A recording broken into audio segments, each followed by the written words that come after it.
ದಸರಥ್ ಅವರಿಂದ ಸನ್ಮಾನ ಮತ್ತು ಮಾಲಾರ್ಪಣೆ.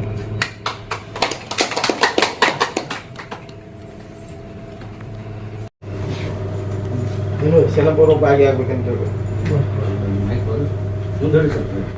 ಮುಂದಿನ ದಿನಮಾನದಲ್ಲಿ ಈ ಸಂಘಟನೆ ದೊಡ್ಡ ಪ್ರಮಾಣದಲ್ಲಿ ಬೆಳೆಸುವ ನಿಟ್ಟಿನಲ್ಲಿ ತಾವೆಲ್ಲರ ಕಾರ್ಯಕ್ರಮ ಮಾಡ್ತಂತ ನಂಬಿಕೆ ಇಟ್ಟು ಮತ್ತು ವಿಶ್ವಾಸ ಇಟ್ಟು ಅವರಿಗೆ ಜವಾಬ್ದಾರಿಯನ್ನು ಕೊಟ್ಟಿದ್ದೀವಿ.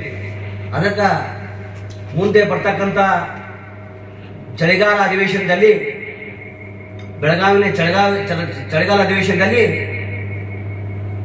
ಜಾತಿಯ ವರ್ಗೀಕರಣ ಒಳ ಮೀಸಲಾತಿಗಾಗಿ ಹೋರಾಟವನ್ನು ಹಮ್ಮಿಕೊಂಡಿರ್ತಕ್ಕಂಥ ನಮ್ಮ ನಾಯಕರಾದ ಕರ್ನಾಟಕ ರಾಜ್ಯ ದಲಿತ ಸಂಘ ಸಮಿತಿಯ ಹನುಮಂತ ಕಾಕರಗಲ್ ಅವರ ಅಧ್ಯಕ್ಷತೆಯಲ್ಲಿ ಮುಂದಿನ ದಿನಮಾನ ಜರುಗಲಾಗುವುದು. ಅಂಥ ಸಂದರ್ಭದಲ್ಲಿ ಬೆಳಗಾವಿಗೆ ನಾವು ಹೋಗುವ ಸಂದರ್ಭದಲ್ಲಿ ತಾವು ಕೂಡ ಭಾಗಿಯಾಗಿ ಆ ಹೋರಾಟವನ್ನು ಯಶಸ್ವಿ ಮಾಡಿಕೊಳ್ಬೇಕಂತೇಳಿ ತಮ್ಮಲ್ಲಿ ವಿನಂತಿ ಪೂರ್ವಕ ಕೇಳಿಕೊಂಡು ಇಲ್ಲಿವರೆಗೆ ಮಾತನಾಡಲು ಅವಕಾಶ ಕೊಟ್ಟಿರ್ತಕ್ಕಂಥ ಎಲ್ಲರಿಗೆ ವಂದಿಸಿ ನಾನು ಎರಡು ಜೈ ಭೀಮ್ ಅಂತ ಹೇಳ್ತಾ ಜೈ ಹಿಂದ್ ಜೈ ಕರ್ನಾಟಕ.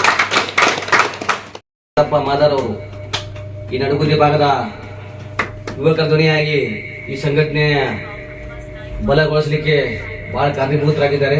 ಅದಕ್ಕೆ ಅವ್ರನ್ನ ಆಯ್ತಲ್ಲ.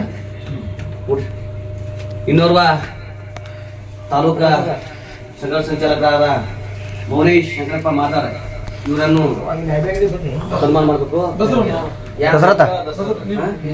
ದಸರಥ ಮೌನೇಶ ಮಾಡ್ರಿ. ದಸರಥ್ ಮೌನೇಶ್ ಇವರಿಂದ ಜೋರಾದ ಚಪ್ಪಾಳೆ